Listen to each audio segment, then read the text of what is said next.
自然冇胃口，一定要試下呢個喼汁排骨，酸酸甜甜好開胃。但係排骨點樣做到唔柴唔老又嫩滑呢？秘訣全部都喺呢條視頻裏面。買排骨要買呢啲肥肥地嘅前排，越肥佢越香越好味。跟住要剁得佢大嚿少少，太細嚿佢就唔好食。兩條排骨放2羹鹽、2羹生粉，加多1碗水內。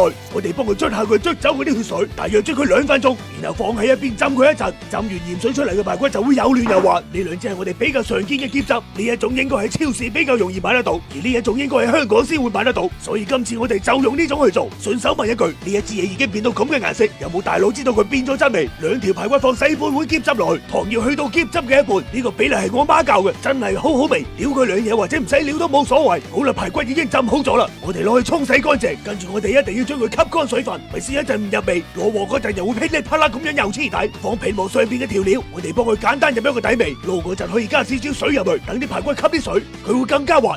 然後放生粉落去鎖住水分，放油落去覆面醃15分鐘。嗱，咁樣嘅排骨未熟就想食。熱鑊之後將排骨放落去之後我哋攤平佢，大火煎佢大概1分鐘左右，快速鎖住佢嘅肉汁。